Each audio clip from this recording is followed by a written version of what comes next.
Hello, hello, hello. Welcome back, everybody. As always, this is Dr. Ryan Hyde. My wife and I, Dr. Haley Axberg, we own and operate Glacier Family Chiropractic and Wellness. Welcome back to our weekly wellness workshops after the long, beautiful, rejuvenating winter break right there. I hope every one of you had an enjoyable break. I know for Dr. Haley and I, it was much needed. We got a lot of downtime. We got time to see family and friends. We actually even made it out into West Glacier a couple times, just getting back out into nature, recentering ourselves for this year that is about to come up, right? So now I know the last time you guys saw us, we had talked about saving your spine while wrapping gifts. I hope all of you took some of our advice during the holiday season to help your spine out a little bit.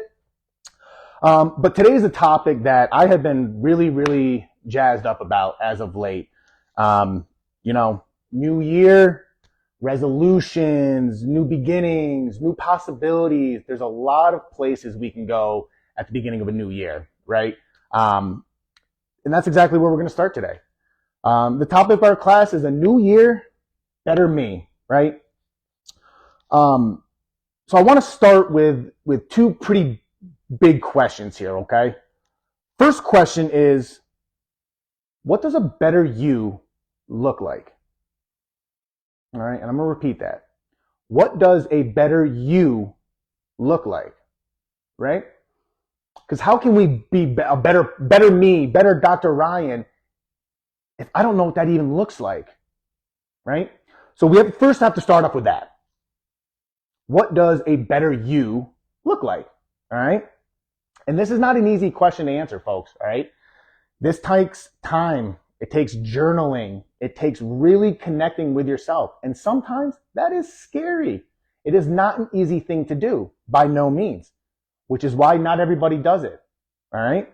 So what does a better you look like? The second question I want you to think about is, why do you want to be better, right? What is driving you to want to be better? Now, you really need to answer these two fundamental questions. What does a better me look like? And why do I want to be better in the first place? If you don't know these, the chances of success in trying to get to this better you, they're going to be slim to none, to be honest with you. You really need to get a good understanding of why you're doing what you're doing. I know we talked about this. I think it was one of my first classes, the 33 principles. Why do you do what you do? This is along those same lines. In order for us to get better, we have to figure out where we are. All right. So until you discover these things about yourself, you're never really going to be able to grow and continue on and sticking with your New Year's resolutions or trying to build yourself into that person that you know or want to be. All right.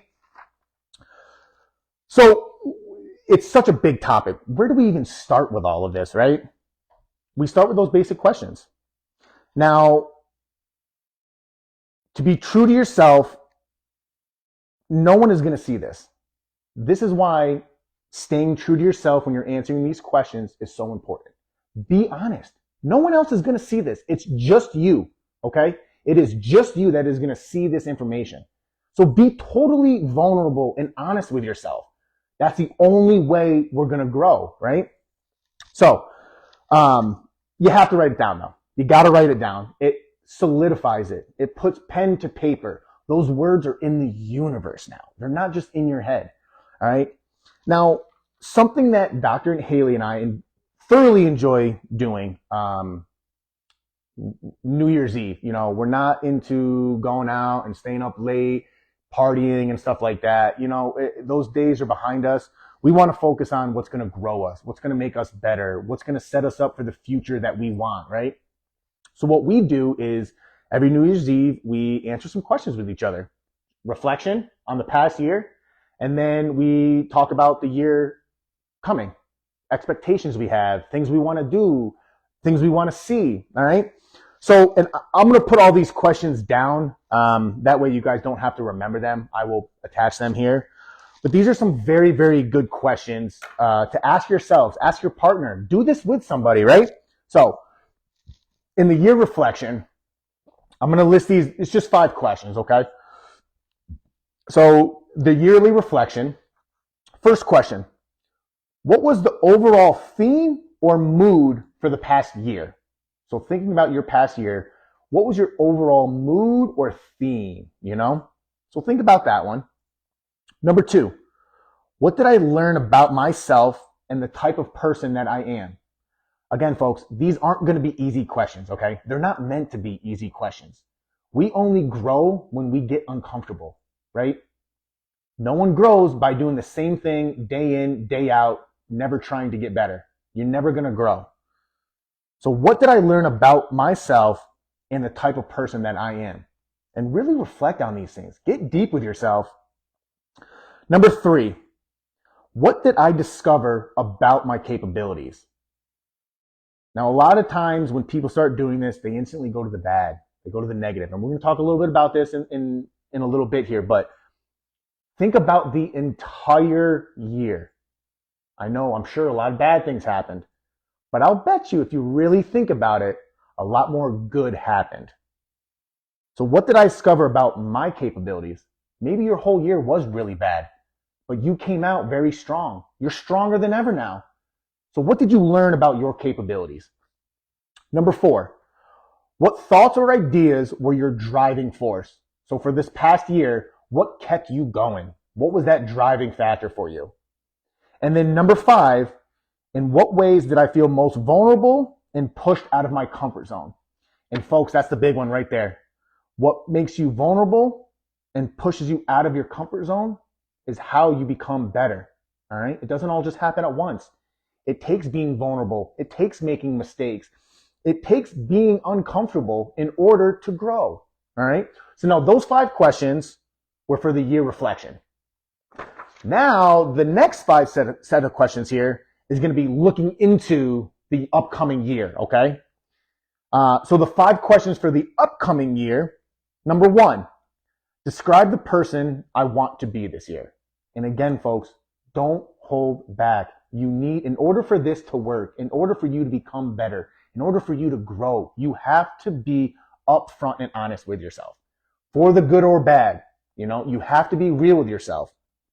So describe the person that I want to be this next year. Number 1. Number 2, what is my main priority or intention? So similar to the first 5, what's this one thing that's just, oh, it's got that burning desire that you are going to knock this out of the park this year? What is that one thing? Number 3, what am I grateful for so far in life?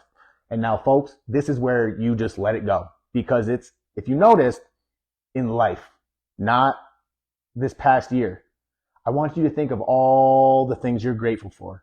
Everything. And just write and write and write and let it go. And it feels so good and rejuvenating to get that all down to pen and paper. So that was number 3. What am I grateful for in life? Number 4, what are my wellness goals and what will I focus on more? It's pretty self-explanatory, folks. What are you going to do for you that's going to make you a better person physically? Are you going to go out on a hike twice a week? Are you going to go do water aerobics? Are you going to go on a hike? What are you going to do movement-wise to help yourself this year? All right? So that was number 4. Number 5. This is a big one. Another big one. What is something I need to forgive myself or others before moving on? You know, I'm a big firm believer. You can't love anybody until you love yourself. And yes, I myself included have made mistakes in the past. But it's about how you learn from those mistakes and then what you do afterwards. Now, I've made my share of mistakes, but I've learned from my mistakes. I've tried to correct those mistakes. And then I forgive myself for making those mistakes. But as long as you're learning from the lesson, that's what it's all about. All right? So, like I said, I'm going to post those 10 questions, the year past and the year upcoming. We'll put those onto the the Facebook page too. That way you guys don't have to go back and rewatch and do all that stuff. We'll have them posted for you. So now that we have those questions, we're going to sit there and answer those questions, go through everything. Now we're going to talk about how to actually physically get the best version of you, right? So, this day and age, podcasts and the vlogging and all that stuff is so big now, and there is so much information out there that I'm not gonna lie, sometimes it can be more than overwhelming. All right, I totally agree with you. It is hard to get these resolutions, these New Year resolutions. They always go good for a week or two, right? And then all of a sudden, they start fizzling out, right? Okay. The 3 things that we're going to talk about next are what are going to help you prevent that. We don't want any fizzle here, right? Beginning of the year. I don't want any of you to fizzle within a month. Okay. If anything, I want you guys to be more empowered in a month. That way, month number 2, you're like, I knocked month number 1 out of the park. Wait till you see what I do month number 2, right?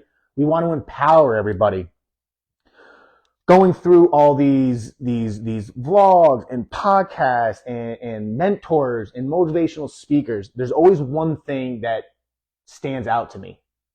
You see all these successful people. Well, how'd you become a billionaire? How'd you become a millionaire? How'd you have 3 million followers on Instagram? How did you do these things, right? 9.9 times out of 10. I'm going to raise that one a little bit.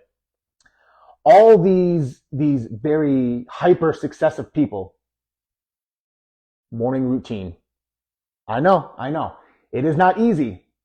None of this is easy, which is why not everybody is successful, which is why not everybody is living their best possible life, which is why not everyone is their better version of themselves.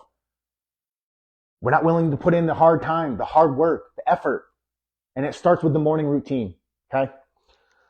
Now, morning routines are so vague, right? You can do any number of amount of things within a morning routine that you want to do, right? Completely understandable. What I have found, again, listening to everybody, are these 4 key factors, we can call them, right? To help with your morning routine and at least get that going for you, okay? So, like I said, where do you start with a morning routine? Not everybody knows. Again, this isn't Scripture. This is what I recommend. This is what has worked well for me. 4 things. Number 1, meditation. Number 2, journaling. Number 3, movement. And number 4, something what we call mirror management. All right. So we're going to go into each one of these a little bit here. So the morning routine, meditation.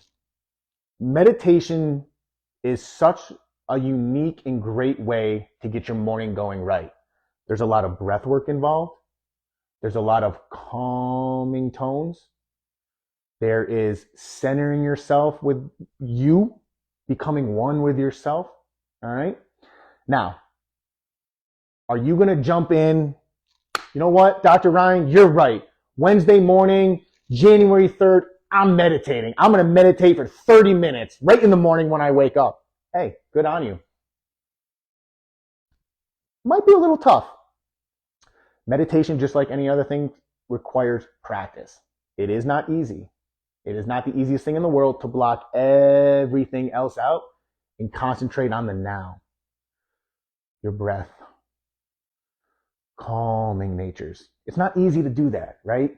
Not everyone starts out meditation and boom, you're the Dalai Lama, right? That doesn't happen, all right? What I recommend and what worked for me was I started with just 10 minutes. That's an easy place to start, right? 10 minutes in the morning of morning meditation.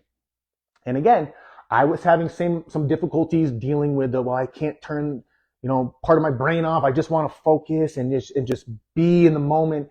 It's hard to do that. What I recommend is getting yourself a guided meditation. YouTube is phenomenal. Now, I will say you're going to have to kind of finagle and find out which ones work well for you. but I would definitely highly recommend starting out with a guided meditation. One, it's going to set you up. You're not really going to have to think about you focusing on you. All you're going to do is you're listening to someone kind of just work you through the motions until you get to a point where you are comfortable enough doing it by yourself, right? But I like starting out with smaller increments, right? Small steps lead to monumental change. I don't want you getting discouraged because you can't meditate the first day for 30 minutes. It's not realistic. Give yourself a little bit of grace, okay? And do some guided stuff. Start off slower. See if you like it. So we start there. So, like I said, I would recommend a short 10, 15-minute morning meditation. If you're just starting out with meditation, use a guided one. YouTube is great for that. So you get done with your meditation, right? Now you're in a really good headspace, okay? The next thing I recommend doing is, boom, journaling. Now, journaling, I can say without a doubt, 100% confidence, any successful person that I know, I've seen, I've heard of, I can guarantee they are journaling. Brutal for me. I do not like writing. I'm not a big fan of doing all, writing down and writing. I'm not a big fan of it, right? I will say this journaling is one of the aspects I struggle with the most during my morning routine. However, what I have found, again, if you can find some type of prompts, there's a bunch of them out there. Whatever one resonates best with you, I recommend doing that one. If it's going to make it easier for you to journal and get the blood flowing, get that habit going until you're able to just sit down and spew out everything, do a little format. I'm still doing a format. The format that I like to do, where did I have it here? So what I like to do is I start by talking about my wants for the day. What do I want for the day? Whether it be, I want a new patient today. I want to, X, Y, or Z. Whatever it is, I try to start out with my wants for the day. All right. And they're usually pretty positive things. It's never like, oh, I want a rainy day or something. So you're starting out with a good positive in the journal. Okay. Excuse me. Then I jump to the things I could do better. Throw a little bit of reflection in there. What could I have done better yesterday? What can I do better today? And I understand it's not the most positive aspect right there, but hear me out. So you have a positive right there. Things I want from today. Most of the time, people want some positive things in their day, okay? So we have our wants for the day. And then we drop into things that I need to do better on, okay? Which is kind of a negative, things you need to work on. We're just bringing to light to ourselves the things that I can be doing better in order to make myself better, right? And then third, we're going to finish with a positive. So you always finish with what you're grateful for, all right? And again, it's a great way to kind of get your journaling juices going. So you're starting out with a positive. You kind of hit some bad or negative, but then you're finishing on a super, super high positive of what you're grateful for. And folks, think, right? Don't just use the typical, oh, my wife, my husband, my dog, my friends, family. Now, don't get me wrong. I put those down as well every single time. But every day, I try to, make something else. What am I grateful for? I live in Columbia Falls, Montana, one of the most beautiful places on earth. I am grateful for the fact that I get to do my wellness workshops with people. I get to put out the information, the love and care that I have for chiropractic. I get to do that for everybody. It's another grateful thing. If you can end your journaling with a good, high, positive note, the chances that you come back to it are a lot higher. So like I said, I recommend doing that kind of positive, things I can be doing better, and then what you're grateful for. And after time, you're going to start noticing the journaling gets easier. And again, for me, I like to do it as part of my morning routine. All right. That's where it fits best for me, that it gets my mind in a right place for the morning that's coming. It helps set my day up the right way, at least for me. Okay. So we talked about meditation. We talked about journaling. Next is movement. Now movement, we're gonna kind of talk about in a little bit here. So we're gonna kind of skip that one. what I really want to get to is mirror management, okay? And I'll say that again, mirror management. This is honestly one of my favorite ones, purely because of the fact of how vulnerable it makes you feel. It is not the easiest thing to stand in front of yourself in a mirror and truly, truly look at yourself, okay? Not just, oh, I got to sit here, I need to fix myself here, but who do you see when you look in that mirror? Do you see someone that you're proud to look at? Do you see someone that's 30 pounds heavier? Do you see someone that's jacked? Do you see someone that's super, whatever you may see, it is such an intense vulnerability, but it's a good thing, okay? And I'm going to tell you why here. Standing in front of the mirror, it's not easy, okay? A lot of your vulnerabilities show up. So in order to turn this into a positive, we're going to do what we call mirror management. Basically what this is picking 3 affirmations or mantras or words that motivate you, that empower you, that kind of, okay, I got a little swag to me now. You say these words, they build up your confidence. They do all that stuff for you. That's what we're talking about here. So I'll be honest with you guys. I'll share the 3 that I say every single morning to myself in the mirror. Now, how do I do this? Well, I stand in front of the mirror. And again, a big part of this is I don't want to hear any of that crap. Oh, well, I said it to myself in my head. No, that does not work. You need to proclaim it to everybody. Now, I know everybody's not listening, but you know if you say it out loud or not. You saying it out loud puts it into the universe. All right? Keeping it in your head, it's just going to keep spinning. All right? So, mirror management, you're going to say out loud 3 mantras, sayings, words, whatever is going to get you motivated for the day, get you in a good headspace for the day. All right?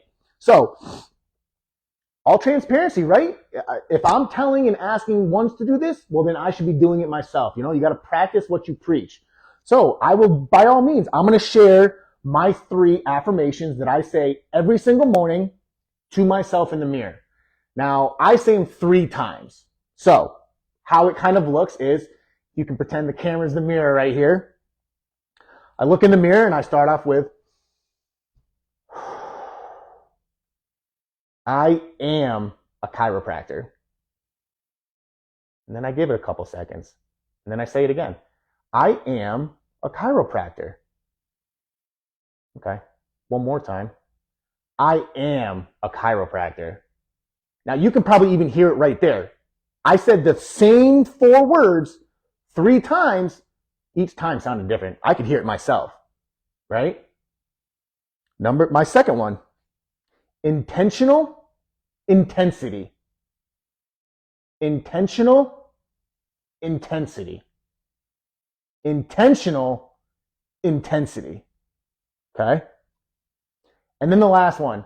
You know, it may be cheesy, it may be corny, but unfortunately, there is not enough love being spread in this world. Not enough people being told that they are loved every single day. Right? And who doesn't love hearing you're loved? I mean, that's a beautiful thing to hear, right? Especially if it's coming from a loved one. So how can you love somebody else if you don't love yourself? And that's why for my 3rd affirmation, I love myself. I love myself. I love myself. All right? And that's all you're doing. Now, even right there, I still felt a little vulnerable just sharing with you guys. All right? Every morning in the mirror. It's not hard to do. This one is not hard to do. But you'll start noticing over time, the way you say the words changes. The feeling, how you feel when you say the word is going to change. That's how you know you're on that right track, baby. You're doing what you need to do. So, the 4 things we had for the morning routine, we had meditation, We had journaling, movement, mirror management, affirmations. So we're in our morning routine. We're getting going. Another big thing to keep us a new year, a better me, working out. All right. Now, before I get into this, when I say working out, everyone is on different pages of life. Some are a lot younger, some are a lot older, some are a lot more capable, some are injured. All right. So when I say working out can be a multitude of things. It doesn't have to be in the gym,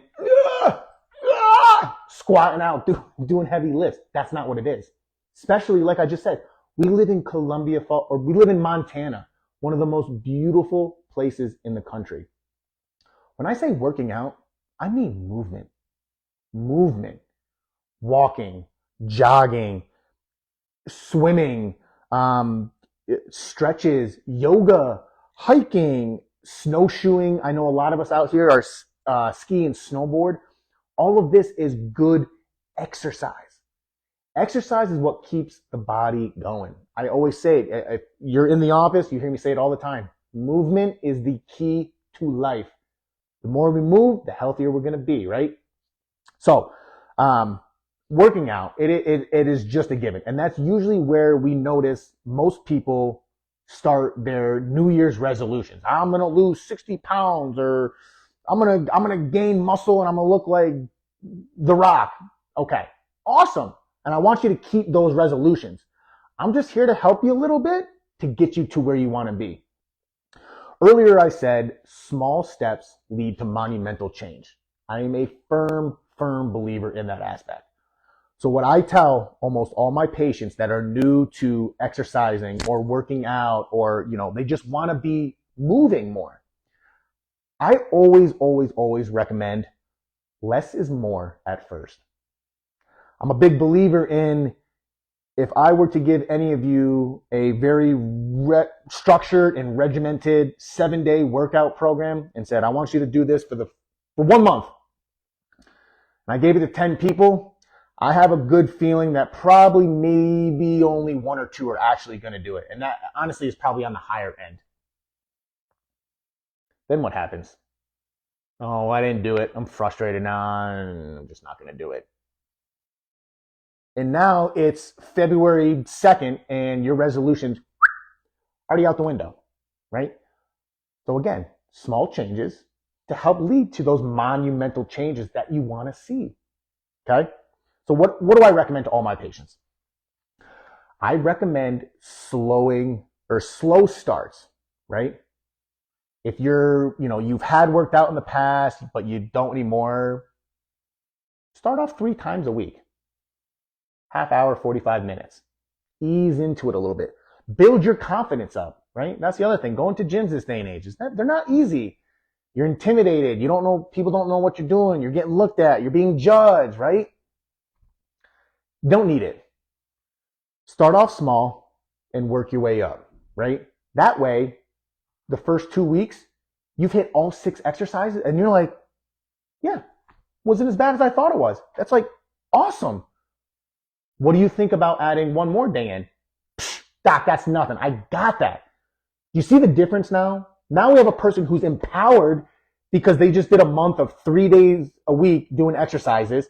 And now they're like, no, I want more, Doc. I'm ready for it. I can do another day this week. Compared to this person who's like, well, I couldn't do it. I can't. It's not for me. I'm just not going to do it. You guys see the difference here? That's why we always build up to things, right? So if you can take one thing away out, and if you're out there listening and your resolution is working out, I highly recommend starting off small, building your way up there.